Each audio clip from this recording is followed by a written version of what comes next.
September 19th, 2019 meeting of the Board of Harbor Commissioners will now come to order. Emily, will you please conduct a roll call?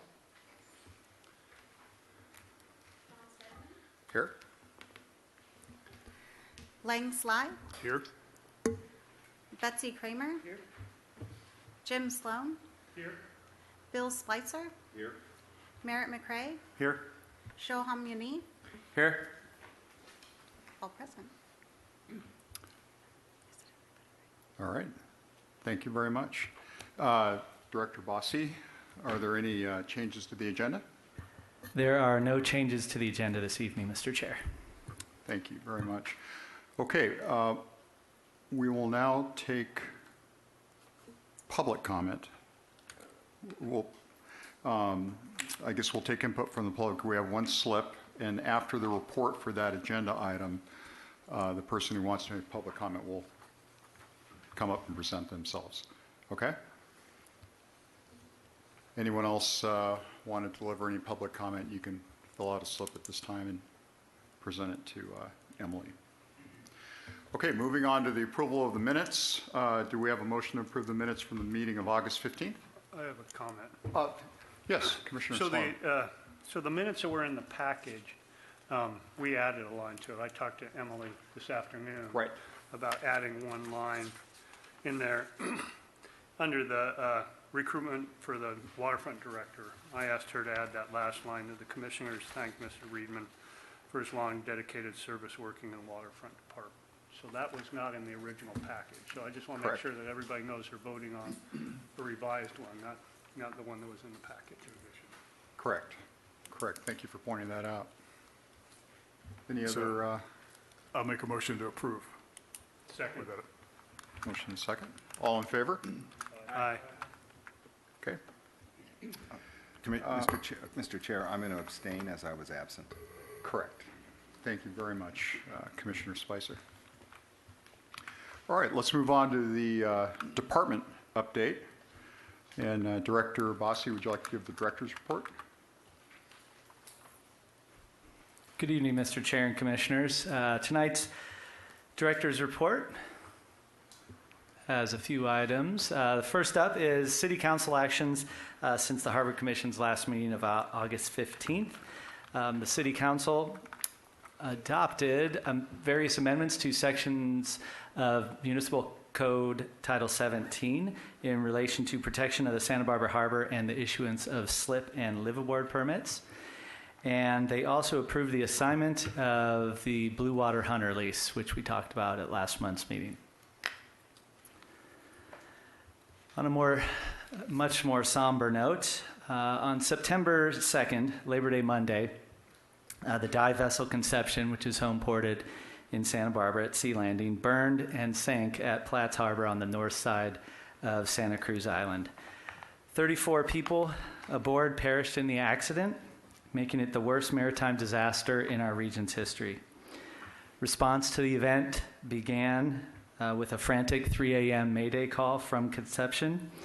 Santa Barbara Harbor Patrol, including officers Carl Halamachek and Ryan Kelly, as well as members of the Ventura Harbor Patrol, Ventura County firefighters, Channel Islands Harbor Patrol, the Coast Guard, as well as Vessel Assist responded to the dive boat.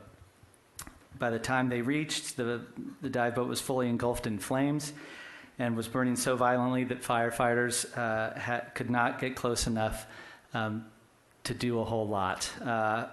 They were doing the best they could. Bravely, the captain of Vessel Assist boat Retriever approached the Conception, threw a grappling hook, pulled it back off from where it was getting close to the shore, and from that point, the fire suppression activity was much more adequate. The emergency operations continued for nearly 2 weeks and were centered here locally at the boat launch ramp and included, as well as at the county OES offices up on Cathedral Oaks. And the response included local, state, and federal officials. And on Friday evening, September the 6th, there's a photo here up on the screen for you. A vigil was held at Chase Palm Park, where family, friends, loved ones, and the community gathered to mourn and remember together. It was a solemn but very beautiful event that hopefully helped with our community's healing. We will continue to update the Harbor Commission on this tragedy as new information comes forward. So expect some brief reports on that in future meetings. Switching gears, tentative agenda items for your October 17th meeting include likely another commercial fishermen subcommittee update, as well as an update or a status report on the underground storage tank replacement project, which is due to begin shortly thereafter. And with that, that concludes my director's report, and I'd be happy to answer any questions. Brian, I have a question. Do you know when any of the official reports will be released from the agencies that were involved with the conception? Chair Stedman, that's a good question. It depends on what reports you're looking for. I think they're not going to have a final report. I believe they stated for probably 12 to 15 months. So it's going to take some time. I guess NTSB and then ATF was also involved for cause. There's plenty of government agencies down there. The investigation is now taking place down at Port Hueneme where they took the conception. Thank you. Thank you. Commissioner Spicer? Yes, Mr. Bossy. I just wanted, I attended the memorial, and I just wanted to thank you and all the staff members that worked to put that together. I noticed Harbor Patrol was there in force, and that was appreciated. And I think I even mentioned to you, I thought the nice touch of opening the parking lot and making that free for anybody who wanted to attend. So I just know that that was put together quickly, and I appreciate everybody who had a part. Yes, thanks for your leadership, Brian and Carl and Mick and everyone else, including you, Eric and Jeanette and Mark, who are all attending. Thank you for your leadership. All right, if there aren't any further questions or comments, moving on to the Harbor operations report, the penultimate Harbor operations report. Good evening, Mr. Chair and Commissioners. Well, last month we had the peak of the yachting season, the boating season in Santa Barbara, capped by the annual King Harbor race. Of course, that's a 81-mile sailboat race that goes from Santa Barbara to King Harbor in Redondo. We had 70-plus boats participating this year. And what was interesting about this was that they had steady breeze, but it was like 8 to 12 knots. And speaking with members of the race and representatives of the yacht club, they tell me that wind didn't appear where it usually does and did appear where it doesn't usually appear. And so that made for great tactical challenges. And people had to make, captains had to make some tough decisions and throw the dice. And apparently it was a very exciting competition made so by those meteorological conditions. The first boat arrived in only like 7 hours after it left the starting line in Santa Barbara. And the next boat, the last boat came in the following morning. I'm assuming they took their time, enjoyed themselves, had some huevos rancheros, and cruised into King Harbor the next day. So locals who placed well in this race, some of these may be familiar to you. They compete just about every year. Laura Schlesinger aboard the Warrior, Richard Absley aboard the Captain Sluggo, Kenny Keating and John Vincent aboard the Argo, and Thomas Bollet, skippering the Armida. You can see in your staff reports the various classes in which they placed. That's alphabet soup to me, but I think ULDB, ultralight displacement boat B class, stuff like that. Carl's been teaching me, the sailor in the group. But locals did well. Overall, it was a terrific event, assisted, of course, by our stellar administrative staff. Finding places to put all these boats. It's not always easy, but all went well, and we look forward to hosting the King Harbor race again in 2020. Well, it's just about lobster season. Commercial lobster season opens on Wednesday, the 2nd of October, and what's become a tradition for the Waterfront Department is offering some area for fishermen to stage lobster traps in the launch ramp part of the main harbor parking lot. This this will begin, as you can see on this map, at 2 a.m. on Saturday, this coming Saturday, the 21st. Lobster fishermen will be allowed to stage their gear there. This is just staging as a respectful reminder to anybody watching. It's not working on your gear, tying up lines, you know. It's not a trap yard, it's a trap staging area so that the fishermen can get their gear out to sea. I think there are 3 stages. They can take it out and then they can bait it and then they can start fishing it. So we try to give them about 10 days in the lot. I think that closes, in fact, I know it closes at 5 p.m. on Friday, October 4th. And that map was been distributed to the Fisherman's Listserv. It's posted at the parking kiosk and on the marina gates. And one thing I wanted to especially note is that we got to avoid, even though they're not, we have to avoid, let me go back.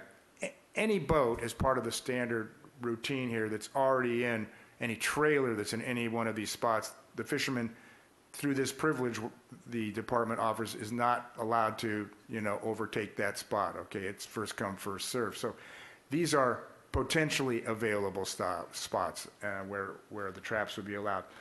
But also, besides the ones that are occupied by other trailers and boats, down at the bottom of the 3 north and south rows, you'll see ADA parking, and that's off limits as well. We need to maintain that handicap parking, and we would appreciate it if the fishermen observe that. In the past couple of years, it's worked really, really well. I think part of the reason is the fishermen are all on board with this. I think they enjoy the privilege and they respect the privilege. And not unrelated to it, I think it was a year or 2 ago that the California Fish and Game Commission voted to reduce the number of traps in a single fisherman can utilize from 600 to 300, I believe was the case. So all of that coming together, it should go smoothly. If people have questions, they can probably call Lieutenant Eric Engelbretson would be the best number at 805-560-7524. They can call me tomorrow.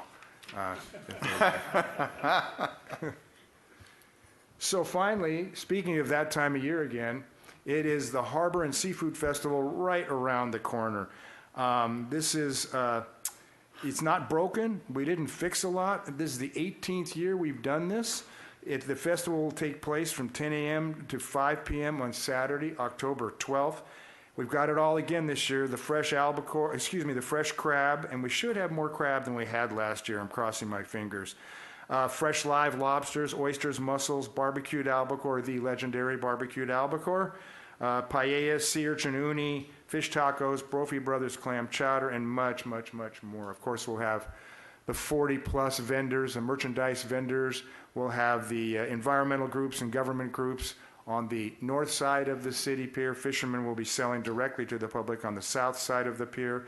I think there may be some shrimp to be had down on the fish floats. I think a couple of our trawlers intend to provide ridgeback shrimp for the festival. As always, the festival is free. Admission is free and is presented by the city, Commercial Fishermen of Santa Barbara, and the Santa Barbara Harbor Merchants Association. Those are the primary sponsors. And you can see on your in your staff report, directions and parking details are at harborfestival.org or at through our website, santabarbaraca.gov/seafoodfestival. So we're looking forward to entertaining 15,000 of our closest friends again. This is a festival that's really found its place on the map and is treasured by the community. And I'm crossing my fingers. I'm assuming all is going to go very smoothly. And that concludes my report. I'd be happy to answer any questions. No questions? Commissioner? No. All right. Well, thank you very much, Mr. Cronman. Thank you for your service, too. You're more than welcome. It's been an honor. All right. We'll go on to new business. And the first item of new business is item number 4, the proposed lease agreement with Marine Services. Emily, can you read the staff recommendation? Yes. Item 4, proposed lease agreement with Marine Services. Recommendation that the Harbor Commission review and recommend to the City Council approval of the 5-year lease agreement and 1 5-year option with Marine Services at an initial base rent of $1,311 per month, adjusted seasonally for commercial space at located 117 G Harbor Way in the Santa Barbara Harbor. Okay. Do I have a motion? Good evening, Mr. Chair and Commissioners. The former site of Transpac Marine for many years, the Marine Services site includes approximately 490 square feet of leasable commercial space on the south side of the 117 building located at 117G. Now, Marine Services was selected through a competitive RFP process back in 2015, and at that time they entered into an initial 2-year lease with 3 1-year options. They've been successful in those 5 years and would like to up the ante, and they would like to enter into a new lease agreement with the Waterfront Department. Marine Services services all manner of marine craft and also sells general and special order marine related parts, including filters, propellers, impellers, alternator belts, and everything in between. The space is also used as a showroom for various products, including outboard engines, Volvo, Penta engines, Kohler generators, batteries, and the like. So they've got a lot of what you're going to need if you're traveling out into the sea. So they want to come back for an additional lease time, and the proposed lease terms this time around, a 5-year initial term with 1 5-year option. Again, the average of about $1,311 per month, which is adjusted seasonally. They have an annual rent adjustment, which is tied to the cost of living increases based on the Consumer Price Index, and permitted uses include sales and service. And that is the Marine Services proposed lease in a nutshell, and I'd be happy to answer any questions. Yes, Vice Chairman. Mr. Bossi, what is the current monthly rent, and what is the expiration date of the current lease? Mr. Chair, Commissioner Sly, the current monthly rent would be just below the $1,311. We usually add about a 2% to start a new cycle. So the current lease expires, I believe, at the end of October, if I'm not mistaken. So we try to get these here as not too early, definitely not late, if we can all be avoided. So right in line so they can just continue their operation without interruption. Okay, thank you. Commissioner McCray. Yes, can you tell me how many months relatively they're over the base rent with the percentage rent and paying percentage rent instead out of the year on average? Mr. Chair, Commissioner McCray, they don't participate in percentage rent. They're a flat-based $1,311 per month. It's seasonally adjusted. And so what that is, we do that with a number of our tenants if they request it. It's more in the summers. Their rent goes up in the summer because they're busier, and then through those slack months on the ends of the year, we'll reduce it. But it averages out to $1,311 per month. It might be worthwhile to talk about the history of this space, and we had trouble renting it originally, and so that's why we don't have percentage rent and some of these other things we do with other tenants. Mr. Chair, Commissioner Sloan, that's exactly correct. We did have some trouble initially. It was hard to get responses from our first RFP. I believe we went into a second round, and Marine Services and a few others stepped forward. Their rent structure and their business is somewhat similar to Ocean Air in the adjacent building, and they also are on a strict or a straight base rent. They don't do percentage rent either, so we try to keep everybody even in that sense. They are different, but they do kind of cross paths every now and then, so it's similar to a lot of our other leases. I would forward a motion that we approve.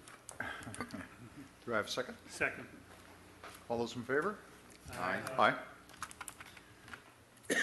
All right. Moving on to item number 5, the proposed lease agreement with Harbor Marine Works. Emily, would you please read the staff recommendation? Yes. Item number 5, proposed lease agreement with Harbor Marine Works. Recommendation that Harbor Commission review and recommend to the City Council approval of a 10-year lease agreement and 2 5-year options with Harbor Marine Works at an initial base rent of $4,786.65 per month for the boat repair yard located at 122 Harbor Way. Mr. Bossy. Good evening, Mr. Chair and Commissioners. Not to be confused with Harbor Marine, this is Harbor Marine Works and their proposed lease agreement.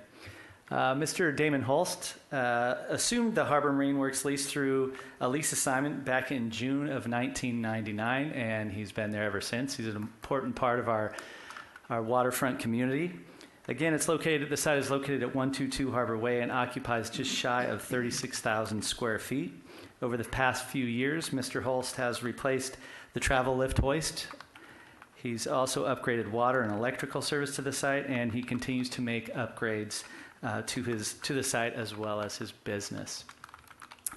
The proposed terms of the lease are a 10-year initial term as well as 2 5-year terms with an average base rent of $4,787 per month or a percentage rent, whichever is greater. This lease also includes a cost of living increase based on the consumer price index, and the permitted uses, couldn't quite squeeze them all on here, but they are standard boatyard uses. Mr. Holst and the business it's a tenant in good standing, pays his rent on time, and there are no lease issues of note. And with that, I'd be happy to answer any questions about the proposed lease agreement with Harbor Marine Works. Commissioner Sloan. In reading through the permitted uses here and in the percentage rents, I see boat sales and rental. And I was just curious, does he have a broker's license and is he actively selling boats?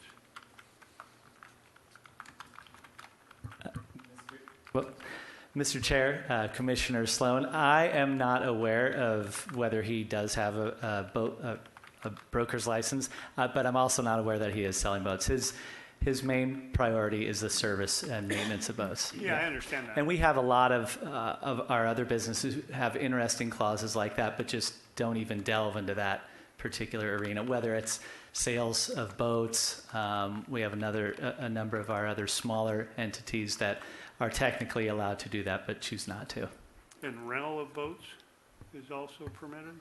That if it's in the lease, yes, that would be permitted. Again, Mr. Hulse doesn't generally participate in that kind of activity, but it is available to him. And what would the percentage be on rentals? I see sales as 1%. Will it fall into the 10%? In Chair Stedman, Commissioner Sloan, it varies depending on the lease. I'd have to look into the details, but generally with rentals, it's along the 10%, depending on the size of the vessel being rented. Just reading in this, it says, it lists the various percentages for the various items, and then it says anything else is 10%. I mean, since I didn't see rental listed somewhere else. Yeah, and that generally falls in line with a lot of our other leases who are able to rent vessels. Okay. Any other questions? Yes. Do you have a sense of what there's some substantial percentage rent clauses in here, several of them. Do you have a sense of, over the past few years, kind of what the total rent paid has been? Mr. Chair, Commissioner Sly. Yes, we do. Thank you very much. It's varied between, since 2015 through 2018, the lowest it was just right at $66,000, and then last year it was just over $77,000. Yes. So, I want to acknowledge that I think the administration and the staff does a really good job of kind of balancing revenue generation with diversity of tenants and keeping a tenant roster that serves the various clients, the slipholders, fishermen, tourists, visiting boaters, kind of as a tenant base that seems to serve everybody's needs, and that's really important. And I'm certainly in favor of renewing, the commission recommending that the council renew this lease. However, 20 years is a long time, and a lot of things can change substantially in 20 years. So my sense is that 10 years plus 2 5-year options is really a long time for this. It's essentially an unimproved parcel of real estate. I don't see that there would be, typically leases can be long so that the tenant has the time to recoup substantial capital improvements that the tenant pays in to improve the property, and that isn't the case here. So I would be personally more comfortable if it were in the 10 to 15 year range, rather in total, including options. And options are always in favor of the lessee rather than 20 years. That's my only concern. Thanks. Commissioner Yeah, I Sloan? guess I would share the same concerns with some of the permitted uses. We have a number of other tenants in the harbor that do these similar things.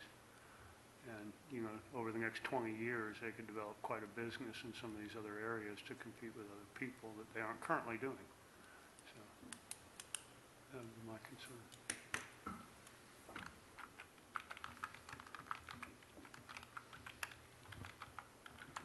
Noted. Generally with our larger tenants, and that doesn't necessarily have to mean fiscally large tenants, but in this case occupies a large swath of space and is a very important part of our waterfront community, we generally move towards longer leases. You'll see a lot of our smaller tenants with maybe a 5. You saw one earlier that was initially a 2-year and 3 1-year options. When we do a lot of our smaller to mid-range, it's probably just a 5, maybe a 5 and a 5. But keep in mind, too, at the end of that initial term, there are abilities for both parties to negotiate changes to what would then move on as a future 5-year term. So there are opportunities after, of course, 10 years, or even during, if we can come to agreement to alter things in that particular lease. Could you elaborate on that? Because you generally don't see options where you get to change the lease around. It's just typically the terms of the option are pretty definitely set out there. So what might you be referring to in saying that you can change the lease during the option periods? Mr. Chair, Commissioner Sly, if we could agree on something together, this would not just be a one-sided statement of, at the conclusion of the 10 years, okay, Mr. Hulse, we're going to change this up, and it would have to be in a negotiated process to then move forward into the next 5 years. But yes, generally with all of our tenants, it moves from the initial term, and if they want to exercise the option, they exercise the option, and it moves forward.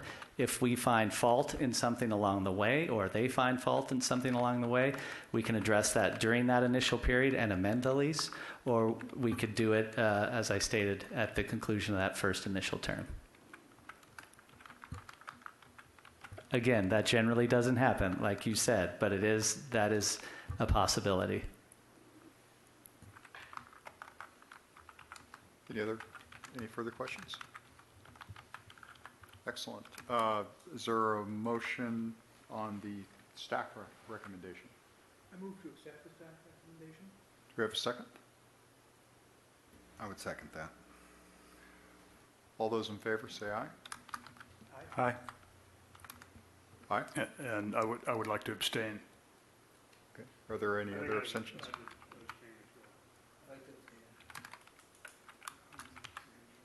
Okay. Do you have those votes recorded, Emily? Yes. Okay. Would you like to have a readout of the votes? Sure. Okay. So I have Betsy moved, Bill second, Lang, Jim, and Shoham abstained. All right. And I didn't hear anything from Merritt. Approved? Okay. Perfect. So 4 yeas, 4 yeas. 3 abstentions. So I would like to explain in particular way. I think it's important. Running a boatyard is not your average run-of-the-mill business. It is fraught with regulatory challenges, and finding a tenant that can actually meet those challenges is outstanding. There are challenges with wind and overspray and cars and stuff that comes off the boats, and it's really difficult. And when you find a good tenant that's got a track record of being able to do those things successfully, you really want to keep them. Thank you. And Mr. Chair, Mr. Treiberg reminded me also, just when you look at other boatyards, for example, down in Ventura, their boatyard has a 25-year lease, so it's not uncommon. And we do work with them. They work with us. We exchange information on a regular basis. They just contacted us, I believe, 2 months ago to get an update on our lease negotiations as they were entering into theirs as well. So we do share information. So it's not, that type of term is not uncommon for this type of use. Any further questions, commissioners? Thanks a lot for the additional context, Brian. And Carl. All right. Let's move on to item number 6, commercial fishing facilities. Emily, will you please read the staff recommendation? Yes. Item number 6, commercial fishing facilities. Recommendation that the Harbor Commission receive an update on the commercial fishing facilities located outside of the waterfront. Excellent. Director Bossi. It'll be me. Good evening, Chair Stedman and Commissioners. Excuse me. That's quite all right. Co-Director Treiberg. As you all know, we've been working with the commercial fishermen in Santa Barbara for several months now, looking at off-site storage, gear storage, and other things, facilities that are required to keep this industry viable and support it in any way that we can. We had a subcommittee meeting a couple of months ago to talk about kind of roles and responsibilities. The Harbor Commission has a role, Planning Commission has a role, Council has a role. And it was important to kind of talk about what everybody's role was and the zoning and all the variety of different things that come into play. Recently, the commercial fishermen of Santa Barbara generously offered to guide a tour of some of the facilities that are located outside of the waterfront department. That tour happened on August 22nd. We went to 3 different locations. The tour was attended by quite a few staff from the Waterfront and Community Development Department, as well as Councilmember Eric Friedman here tonight, Planning Commissioner Leslie Wiscombe, and Harbor Commissioners Lang Sly and Jim Sloan. It was one of the more well-attended site visits we've ever had. It was kind of a lot of fun. We looked mainly at 2 areas, and we kind of drove by another. One main area, and what kind of precipitated this whole interaction with the commercial fishermen, was a gear storage yard located at 132 Garden Street. We drove by a baiting station and cold storage facility on 122 Gray Avenue, I'll talk a little bit about, and a fish processing facility owned by Santa Barbara Fish Market at 711 Bond Street. The purpose was really to look at what these needs are. It was sort of like a needs assessment of sorts of facilities that are located outside of the waterfront area. As you all know, the Waterfront Department manages lands granted by the state pretty much from Cabrillo Boulevard south out to sea. And we're somewhat impacted, as you all know, by long-term leases and 100% occupancy of everything. The Planning Commission and the City Council had asked us to take a look at these issues and work with the commercial fishermen. So I'll provide a brief summary of the 3 different sites. The first site was a gear storage yard, 132 Garden Street. Kind of puts it in context. The gear storage is in this relatively small area within a larger parcel in an area zoned OM1. And I'll talk a little bit about zoning here in a minute. They store some boats on trailers. Looks like an urchin boat there. They have, I believe, 17 containers and some open space that they rent out, fully occupied, and the demand exceeds what they have. 17 containers, 5 open storage spaces, 7 boats on trailers.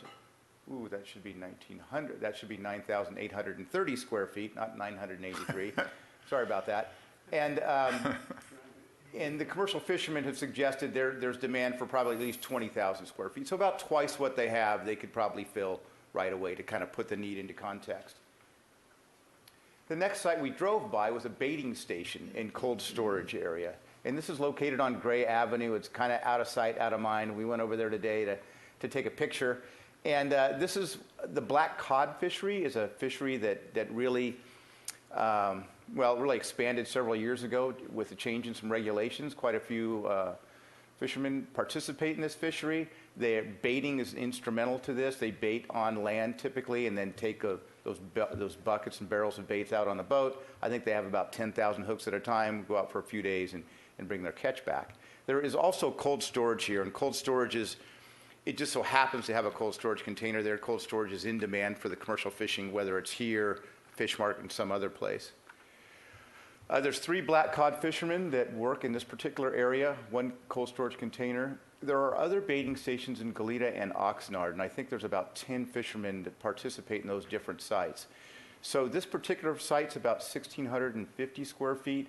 The demand is closer to 7,000 square feet just for the black cod fishermen in Santa Barbara Harbor. The final location was a fish processing facility operated by Santa Barbara Fish Market on 711 Bond Avenue. This is north of the freeway, Quarantina, Haley, and Coda, kind of bounded by that area near, I believe that's the Santa Barbara Junior High School. There's 2 parts to it. There's an outside part and an inside part. It actually sits on 2 separate parcels zoned differently. I think it's the same parcel, but 2 different zoning. This is the exterior part. They have quite a few trucks. Everybody has seen a Santa Barbara Fish Market truck in and around the harbor. They have a retail space at the harbor, as you all know. And then the interior of the building is really impressive. If no one's ever been there, it's really kind of a nice visit. It seems like a state-of-the-art facility, and it was actually kind of a nice tour, really educational for all of us to go and take a look at it. They move about 1,090,000 pounds of fish every year. That's quite a bit. About 800,000 pounds of that is fresh. 600,000 pounds are actually filleted and shipped regionally. So the processing part of it, that put it in context, that's a lot of fish, 1 million pounds overall, and not very much of it frozen, a lot of it fresh. I believe they have at least 35 employees. The facility is 8,000 square feet, 3,000 interior and 5,000 exterior. The owner-operator suggests they could do more than twice that much, 10,000 interior, 10,000 exterior. One of the demands as part of the interior is not just filleting fish and processing fish, it's cold storage. So it's a need that's not really met. The cold storage at the fish processing facility is only for that facility. The cold storage at the baiting station is for other commercial fishermen, but that's a demand that we have that isn't met very well.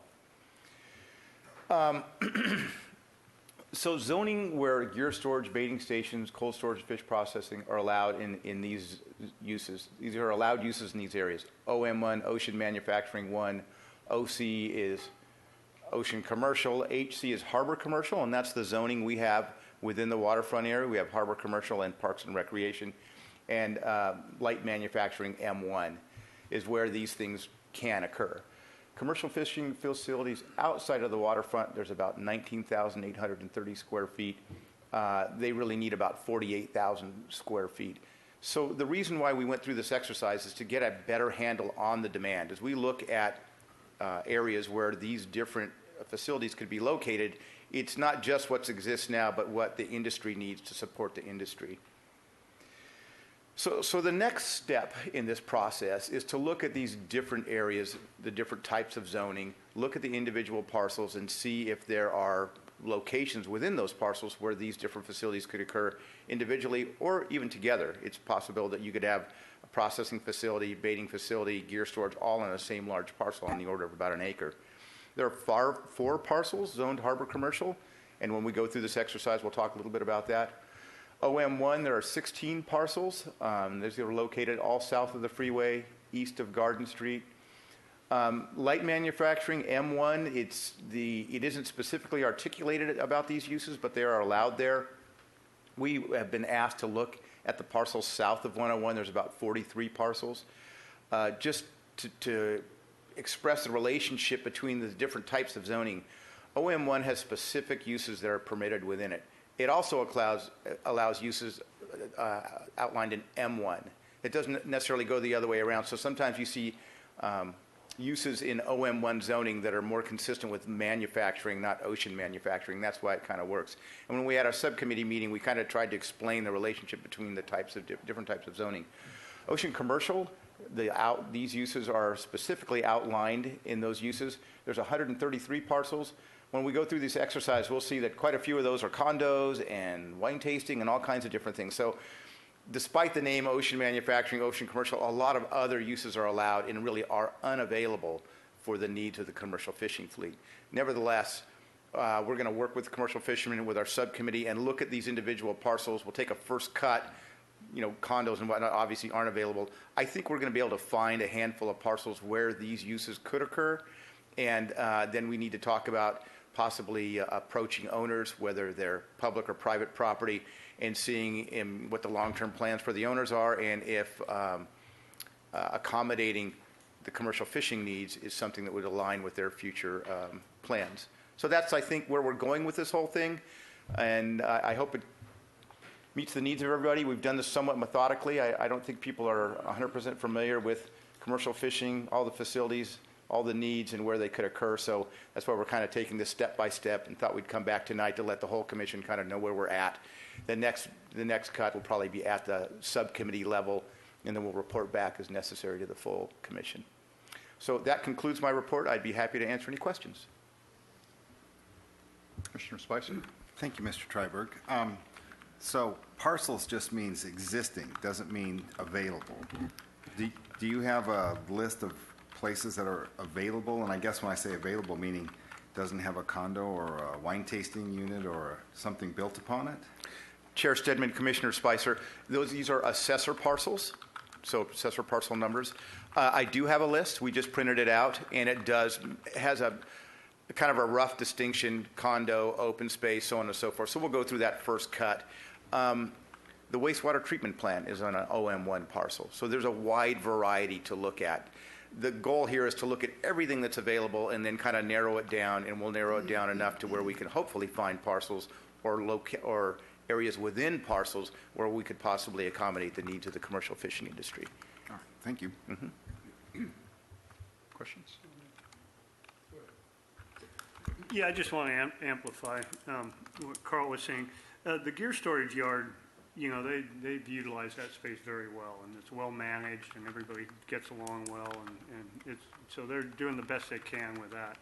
And didn't really get a chance to go inside the baiting station and cold storage, as Carl mentioned. We just did a drive-by, but the fish processing plant, they do a lot through there, and what happened is it's in a neighborhood, so they have all the issues of trying to keep that smell down, and they do a very good job of that. And so these people are working pretty hard to make this thing work for everybody around, and so finding them the right space would probably be a really good thing. So. Do you have a question? I'm really empathetic with these folks. They don't have enough space, and they're on a month-to-month lease. And if I were fishing, I'd be pretty anxious about this. And I think it would be a sad day if we didn't have a fishing fleet in our harbor. So it seems to me there's a fair amount of urgency, them being on a month-to-month lease, and the landlord of that parcel having said they have development plans and want to move forward with development. So my first question is, we had a committee meeting, I guess, about 2 months ago, and kind of where that stands as far as analysis of what could be, and kind of looking at all those parcels. And there are a lot of parcels, so I know that's a complicated procedure. And part B of that, it's in everybody's interest, but this is private enterprise, so who's doing that effort to try to figure all that out? Is that harbor staff? Is that the Fishermen's Association? Is that city planning? Is that everybody working together? Kind of who's working on the effort, in what way, and kind of where are we and where are we headed?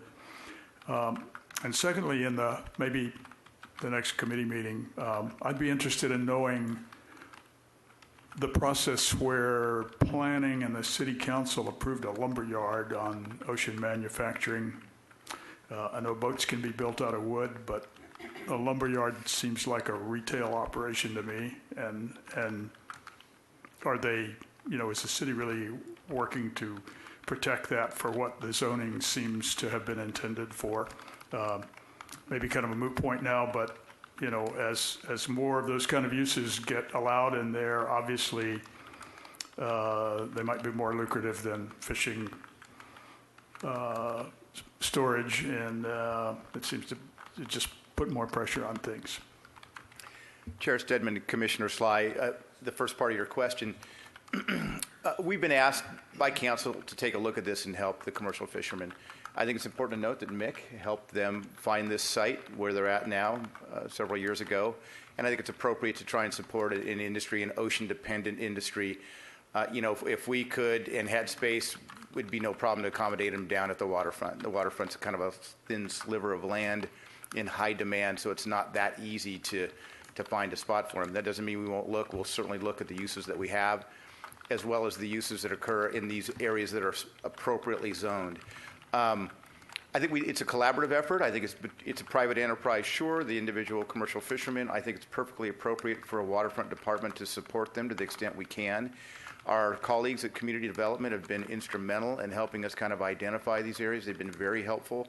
When they get applications across their desk for a wide variety of things, I think it's going to help them understand that there's a need out there, and when there are not necessarily non-conforming uses, but uses that don't necessarily meet the spirit of the zoning, they'll know there's a demand out there. I think we'd like to kind of preempt that and identify potentially available spaces and try and somehow foster some sort of dialogue with the owners. And to the extent we can help the commercial fishermen, that's kind of what we want to do. Ultimately, at the end of the day, if there's a lease, like the lease they have now is between a private enterprise and a private individual, that's their business. If we can help get the people together, I think that's kind of our role at this stage, unless we hear otherwise. To the second part of your question, the issue regarding a lumber storage yard being approved with a conditional use permit on an OM1 property, that is an allowed use. So OM1, ocean manufacturing, specifically details things like deer storage, fish processing, boat building, surfboard manufacturing, things that you really associate with ocean manufacturing. In it, it also says M1 uses are also allowed with a conditional use permit. So that's how you get something like a lumber yard allowed, going through a process. The folks that, with the lumber yard, they went through an exhaustive, elaborative process. Community development staff, planning commissioners, everybody takes a very close look at this. So there is a reason why there are uses that don't seem as consistent as they could be with the zoning, and that's what happens. And also there's grandfathered uses. When they did the OM1 zoning back in the early 80s, I believe, there were things going on there that wouldn't have met the spirit of the OM1 zoning, but they're grandfathered in and they're allowed to continue as that type of use, is my understanding. But when that entity ceases to operate, my understanding was that non-conforming use goes away. It doesn't, you don't get to bring in, let's say you had a lumber yard in there, or there was, well, maybe that's not some non-conforming use, the business closes, that you don't get to bring in another company with the same non-conforming use. I'm not sure that's right, but I think that's what I heard from the chairperson of the Planning Commission. So that those non-conforming uses don't get perpetuated forever. Yeah, I think the goal, of course, is to meet the spirit of the zoning, and that, if the opportunity comes up where a non-conforming use goes away, then you would try and find a use that meets the spirit of the zoning. And that's the Planning Commission and Community Development's job, to try and make that happen. Okay, thank you very much. You're welcome. Are there any other questions? I have a quick question. I just wanted, the same first part of Vice Chairman Sly's question occurred to me too, Carl, and that is the leadership of this effort moving forward, to keep the momentum going on these updates. So what you're saying, what I hear you saying, is that City Council turned to the Waterfront Department and said, we would like these updates, and therefore we're accountable. Is that accurate? Chair Stedman, yes, sort of. There was an appeal from a Planning Commission decision to the council, the full council. It hadn't been decided 100%. Things got kind of bogged down to that whole issue, the coastal development permit. Everything's kind of going back to the Coastal Commission. So using that as the example is not quite appropriate because it's not a resolved issue. They did ask if we could take a look at it and work with our commercial fishermen and help them find a site. And so that's what we're doing. We're doing our best. Hopefully we're doing the right thing. I've been somewhat methodical about this, mainly as I educate myself, our harbor commissioners and the harbor community about the needs and how we go about doing this. Hopefully we're doing the right thing, and we're going to find some good sites that might be available for them into the future. And, as Carl mentioned at the start of the presentation, it was very well attended by a number Right. of commissions and city council and things like that. So it has the attention and support of a large portion of the city. Right. I mean, thank you very much for reporting on your process. It's done with a lot of clarity. So I can see how your own methodical mind has made an imprint on all of this. So I appreciate it, and I'm sure the entire commission does. Yes. This is my night to be cranky about stuff, I guess. So good commercial industrial brokers know what's going on every square foot of commercial land. I wonder if it would be possible and to figure out some nonpartisan way to involve the brokerage community to help provide information, because they really know most of what's out there without having to go do primary research.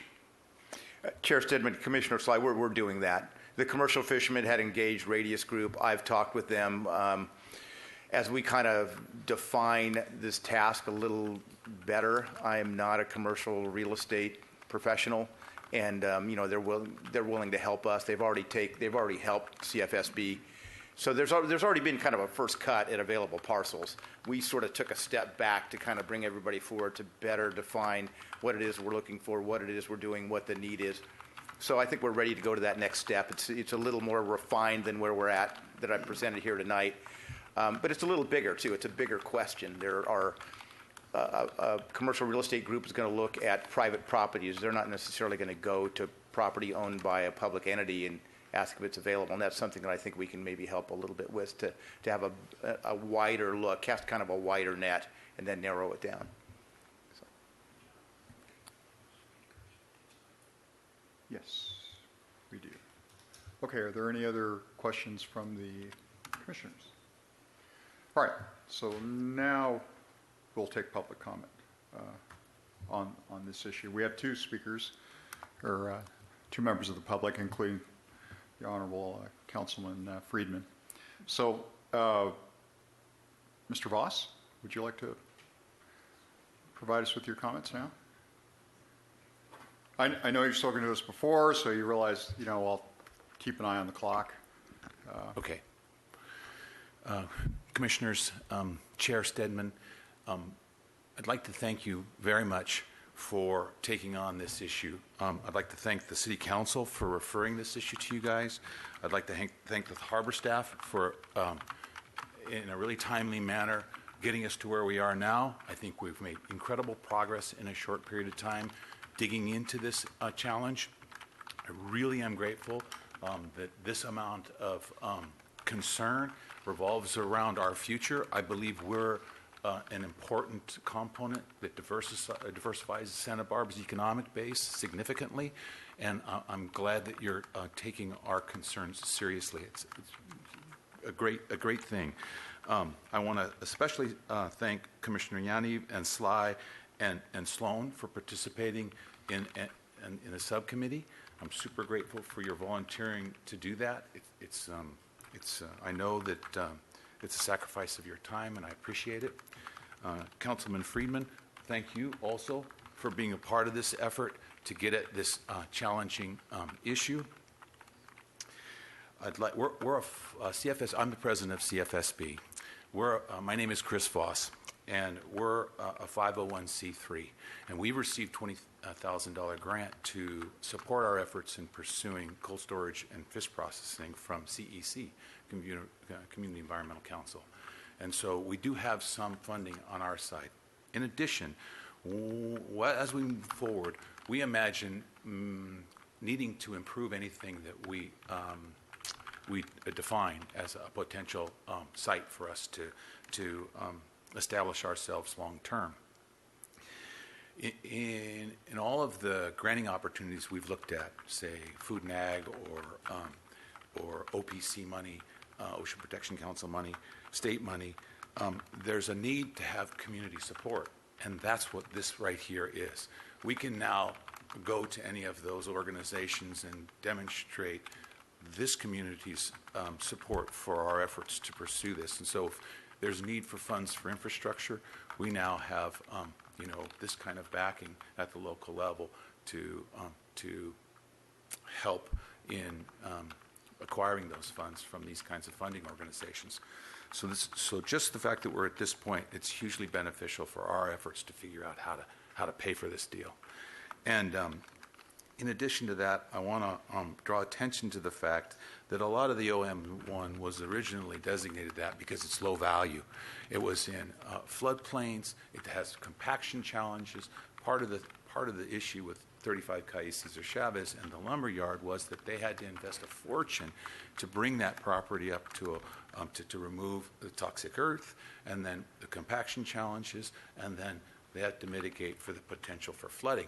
And so there was a pretty big investment in that. And so my point in bringing all that up is to say that the OM1 was low-value real estate, and it's the notion that it would be assigned to us, it honestly makes a lot of sense, because we're kind of, we need some low-value opportunity, you see? And so to support us long-term in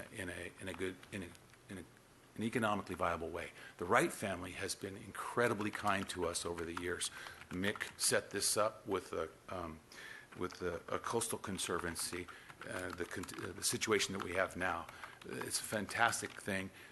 What we'd like to see happen in the future is, and I want to prioritize our needs, boat storage, gear storage, in this order, primarily boat, gear, cold, and potential processing capacity. That's the heaviest lift. That's going to be the most expensive thing to achieve, and it's down on the priority list, but we would definitely want to pursue it as a means to keep the value of what we produce in the community.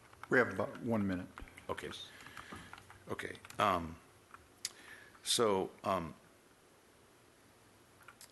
So I think it's important to recognize that sea level rise is going to be an issue in some of the areas we might tag. And our idea is to be adaptable.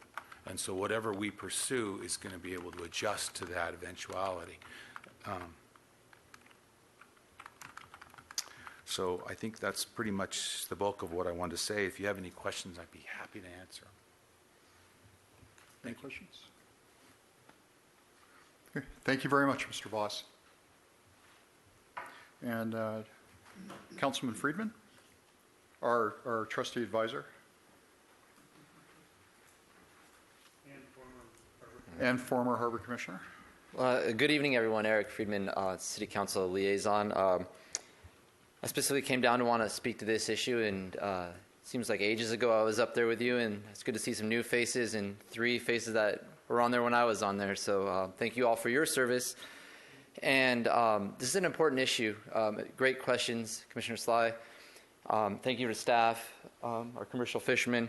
I did attend the tour, and it was very enlightening and just informational on what the challenges are, what the current status there is, and what we need to do to start planning. In regards to the Calle Cesar Chavez property, thank you, Mr. Treiberg, for basically articulating the challenges with OM1 zoning, what can be there, and the last component, Mr. Voss, you kind of touched on it, which weighs into it is the financial return on the property. We have to consider that as well. And what happens is when there is a significant investment, in this case there was remediated soil, among other things, that did clean up the property. I think we all support that. What happens is there becomes a delta between what our commercial fishermen are able to pay versus what the property owner needs to gain to recoup the investment in that property. So the good news out of that experience was that it kind of was the spark that really lit this conversation, and we realized what was taking place. And so out of that, the direction from council was to do exactly what we're doing, and we made a lot of progress, is to bring everyone together. And so we do value our commercial fishermen. I think we all understand why. And by having this process with our waterfront staff leading the way, but having your expertise and our stakeholders, it allows us to move together to go forward. So it is a council-driven directive, but we're working in collaboration with everyone. The other thing I wanted to mention about this is that along with Commissioner Sloan and Commissioner Kramer, also sit on the City Sea Level Rise Subcommittee. And this is going to be an issue as we move forward, and Mr. Voss touched on it, is what is the future down there on the waterfront as we have these shifting baselines. And the more we can prepare for the security of our commercial fishing fleet going into the future, the better off our community will be. So I just wanted to give that context on it today. I don't want to talk too much longer, but we are moving forward. We are going to give this our best shot and work with the fishermen to really meet their needs. And you can see there's a lot there. And I appreciate outlining the four priorities and the order. I hadn't heard specifically the order that you'd come in, so I think that's helpful for us to know as well. So with that, I just want to thank you and the time that you're all investing in this very important project for our city. Thank you, Councilman Friedman. All right. If there isn't any further business on this item, we'll move on to item number 7, Waterfront Department Fiscal Year 2019 Preliminary Budget Review. Emily, would you please read the staff recommendation? Item number 7, Waterfront Department Fiscal Year 2019 Preliminary Budget Review. Recommendation that the Harbor Commission receive a staff report providing a brief summary of the Waterfront Department's revenue and expenditures as of June 30th, 2019, and provide comments as appropriate. Thank you. You're welcome. Director Bossy, your favorite subject. Good evening, Mr. Chair and Commissioners. Well, I'm going to tempt you first. I'm not going to get right to it. Big picture, we're doing all right. We came in a little bit over on revenues and significantly below on expenditures. That's a good place to be in basic business. So we're doing well. We can always do better. But here we go. Here is our revenue summary broken down into some of our main categories. You'll see the bottom line there, our totals. As I said, we came in slightly above our projected revenues, and I mean very slightly, a little over $9,200. But again, that's on the positive side. And so what I'll do is I'll go through a couple of these more interesting components, or at least I think so. I don't know. Okay, so fiscal year 2019 revenue versus budget. Again, a little over $9,200 above our projections. Our commercial leases, both on Stearns Wharf and in the harbor, came in pretty much flat. They're down a little, but it doesn't necessitate a percentage. It's just below $9,000 below. Our food service leases, those, again, both on Stearns Wharf as well as in the harbor, came in 5% below what we had projected. A good part of that, as you know, a good part of our success is weather-driven. We provide great facilities, but again, weather's an important component. We had our first wet winter in 5-6 years, which is great for the community, not so good for business sometimes. And it also happened that, if you recall, a lot of these major storms came on the weekend.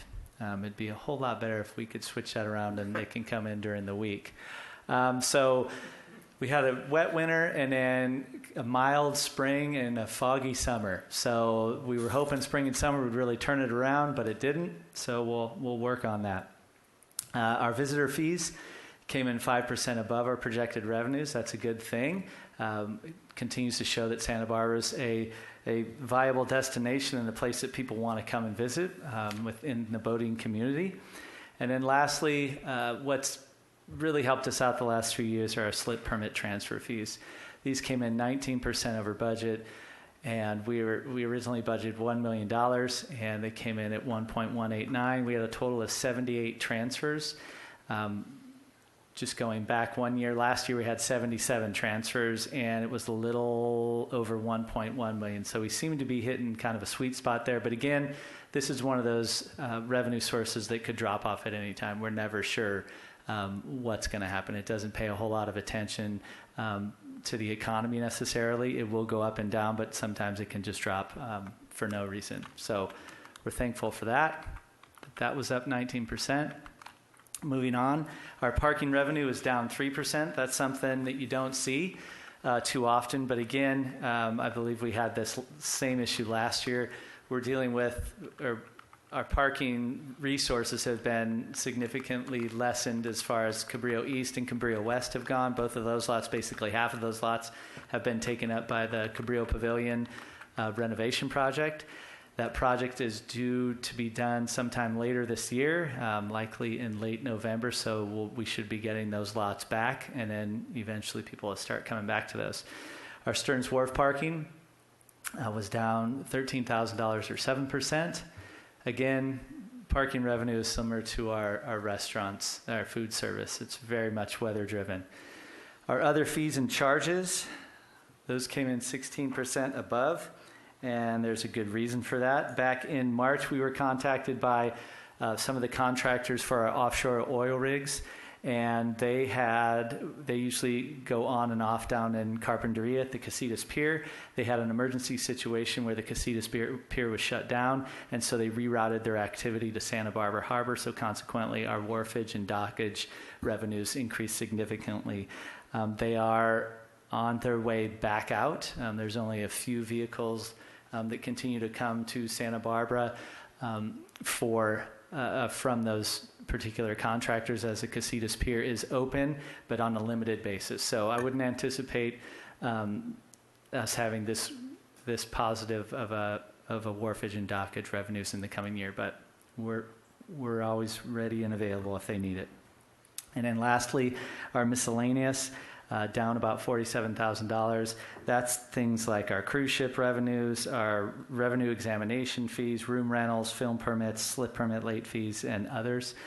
My thought is with this is we had fewer and smaller cruise ships last year, both last year and the year before, so fiscal year 19 and 18.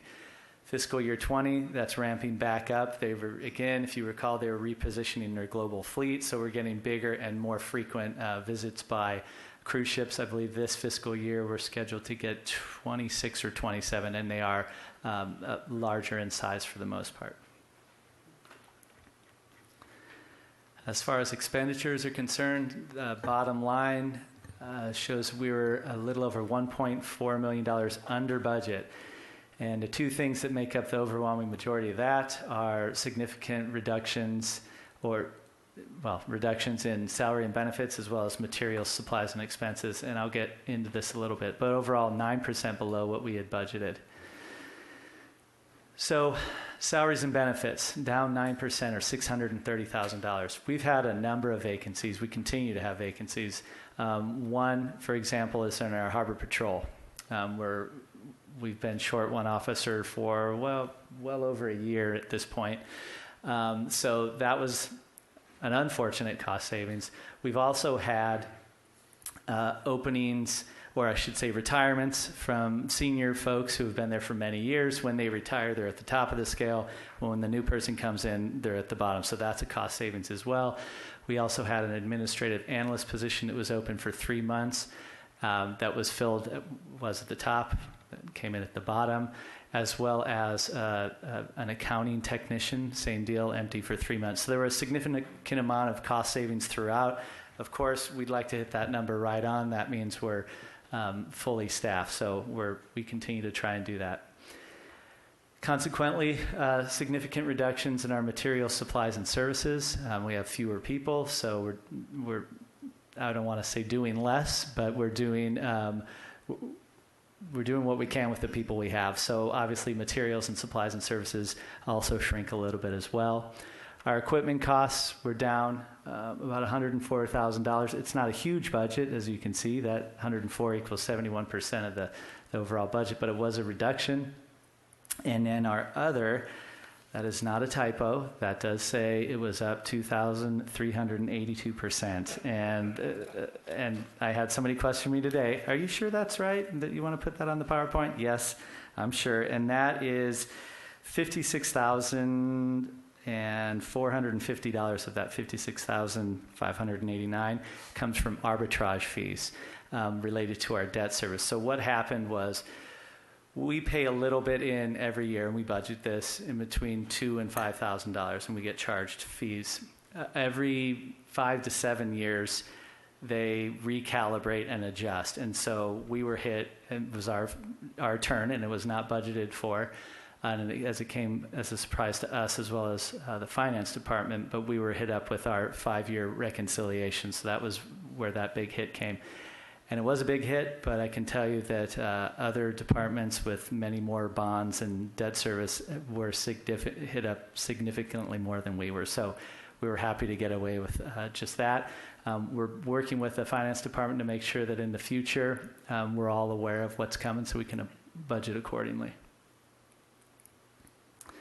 So fiscal year 2019 versus 18, our budget target revenues for this year was $15,255,000. We came in, as I stated, just over $9,200 above that. We'll take it. Compared to fiscal year 28, we were up 2.25%, or came in $335,936 above 2018. We do seem to be, as far as our restaurant leases, granted it was a wet year, things starting to level off. There's only so much growth you can get. Things with parking, we've seen our parking just increase year after year after year. And we do get a lot of use out of our parking lots, but we do at the same time only have a defined amount of parking spaces. So we're not adding parking spaces. There's nowhere to add those. So we're kind of seeing things level off, and we'll take this into account as we move forward. We'll also be looking, especially at that $600,000 number as far as material, supplies, and expenses, and trying to dial that in a little bit more as we move forward. It's nice to come in under, but we'd like to be a little bit more on target. So we'll work with our accounting staff as well as the finance department to see what we can do about that. And that is our budget review for fiscal year 2019. I'm happy to answer any questions that you might have. Yes, Commissioner McCray. So that transfer fee number is a big, big number. But I just want to put it out there that the transfer fee is not a windfall. It's actually a cost recovery. And then not only that, it's only a partial cost recovery. The calculus is complicated, but the bottom line is those transfer fees keep our monthly slip fees low. If it were not for them, they would be much higher. And they also keep speculation under wraps. So I think it's really important that people out there understand that. It's a cost recovery. And this is value that we're recovering that we would normally lose. Our harbor is worth much more than the slip fees are charged bring in. Excellent point. Are there any other comments commissioners like to make? Commissioner Sloan. I'd like to start out by thanking you for that economics lesson at the beginning about costs. In the materials, supplies, and services, over half of that was facilities. But I think, Carl, when we heard your report a month or so ago about the accomplishments of last year, it seemed like you didn't miss anything by $350,000. Can you comment on that? Chair Stedman, Commissioner Sloan, I don't know the details of exactly what wasn't spent. I reported on our minor capital improvement program, and we're fairly consistent with that. We do have a budget, an operating budget on the wharf and in the harbor. And on the wharf, we've been a little low in the last couple of years. And that occurs, for example, when we're not replacing a roof or painting a large building. And sometimes, that'll, if we miss or don't do a couple of those projects in the harbor and the wharf, that winds up being a fairly big number. We normally, like this year, we're going to paint our administrative building and a roof out on Stearns Wharf. So I think this year we won't come in so low on the expenditure side. We'll wind up spending it.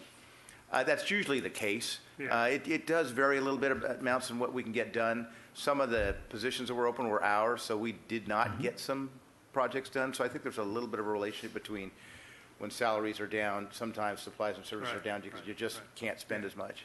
But isn't this the minor CIP stuff, this 350,000? Because the capital stuff wouldn't show up here. in this- No, it isn't exactly that. Most of the minor CIP stuff, or a lot of the minor CIP stuff, does come out of the operating budget, which this is part of. Right. Some of it comes out of the capital budget. Okay. The handrail on the wharf, for example, that was all a capital project, and then Right. materials we buy out of that capital account. So it's not 100% operating. Some of the other smaller projects are still coming out of the capital side. There's a benefit to booking expenses as capital Right. when it comes to our debt service ratio. So we do kind of try to push things towards the capital side. So Okay, good, thanks. Okay, any other comments or questions from the commission? All right, now we'll move on to commission and staff communications. Brian, do you have anything to share with the commission at this time? Well, I bet he thought he was getting out of here free. And he's not. I do. I have one quick but extremely important item. At the conclusion of tonight's meeting, and this will be Mr. Cronman's 190th Harbor Commission meeting, if we tabulated correctly. I know he doesn't look that he's been here for that long, but he has. Tomorrow, Friday, September 20th, is Mick Cronman's last day of employment with the City of Santa Barbara. Yes, Mick Cronman Day. Now, no amount of words can ever articulate, at least as finely as Mr. Cronman articulates everything here at Harbor Commission, what Mick has meant to the harbor, so I'm not going to even try. But I do want to highlight a few of his many accomplishments in his time down here. Mick has been in, around, and generally all over the Santa Barbara Harbor for nearly 50 years. First as a deckhand, a captain, a commercial fisherman, an award-winning journalist. He sat in your shoes as a harbor commissioner, and then the last 20 years he served as the City of Santa Barbara's harbor master. To that end, he was voted Harbor Master of the Year 3 separate occasions by the California Harbor Masters and Port Captains Association, and in addition, earlier this month, he received a Lifetime Achievement Award from that same group. It's very impressive. Mick's achievements are too many to list, but I'll throw out a few of them. Chapter 17 of the Municipal Code pretty much has Mick's fingers all over it, every sentence throughout. Good, bad, or in between. Safety-wise, Mick was responsible for navigation lights on the dogleg part of the harbor entrance. It's a huge safety improvement. He established the Waterfront Department's Dock Lines newsletter. Got to put on my glasses here.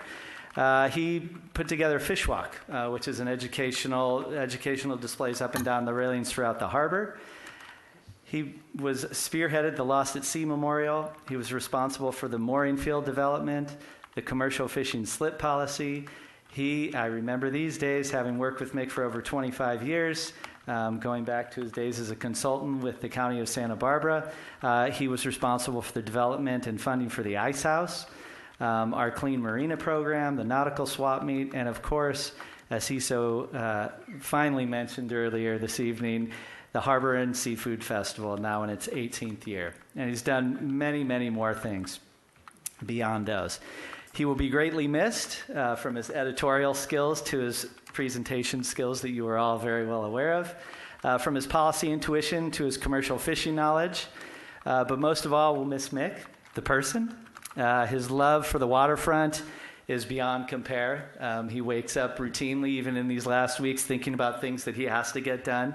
He's running straight through the finish line and on. And we'll also miss his hilarious stories, which many of you have heard, not here. These have to be off mic, but his hilarious stories. But most of all, his laugh. I mean, it's infectious. It's huge. It's from the belly, and we love it. And then with that, the Waterfront Department would like to wish Mick all the best in the next chapter of his incredible life. And I can't wait. I forgot your book, From Hooks to Harpoons, great book. But I can't wait to see the life story of Mick Cromman. Too many hilarious things in that. I can't wait. Not PG-13. But we're happy to have worked with Mick all these years, and best of luck to him from the Waterfront Department. Excellent.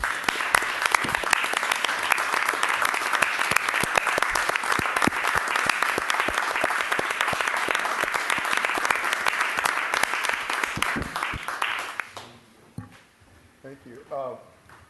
Commissioner Kramer. And one thing, Brian, that you didn't mention, that I feel that I must mention, is that Mick is responsible partly for me being here, but he and I worked together before I got on the commission, and thanks to you, Mick, and you got the waterfront staff to save seabirds. I can't say or even guess how many pelicans you and I would help save, and I really, really, really appreciate all of our back and forth and fighting over that for several years, and all the signage that you got put up around the waterfront. We wishing not to have any more signage, but you've done a fantastic job. And everybody in the Wildlife Care Network owes you a huge thank you, and I will convey that. So thanks for everything. Excellent. And great job on the Harbor Fisherman's Festival, come Harbor Festival, and that great ice house as well. Thank you. Mr. Chair, Commissioners, and Brian, thank you for the surprise. Though hearing you read it all sounds as much like a headstone as a recapturing of my career. But it's been an honor from day one. And, you know, I've had a professional association with the waterfront for about 45 years. You know, I grew up on the water, and I love it. And a lot of people have asked me, are you counting the days? Are you counting the hours? And honestly, the answer has been no. I know it's time. You know, there's a time for things. There's a time to get married. There's a time to have kids. And there's a time to get a job and a time to retire from a job. And I'm looking forward to, you know, new adventures and a new chapter. But honestly, I'm gonna miss everything about this. I work with an unbelievably wonderful staff.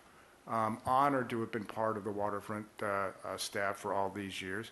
I've enjoyed the policy work we do with the commission and city council and what have you. So it's really a bittersweet experience for me to leave all this, maybe a little sweeter than bitter, but thank you so much for your support all these years. It really has been a privilege, and to think that hearing what Brian said and your response really warms my heart very much. So thank you so much. It very deeply meaningful. Appreciate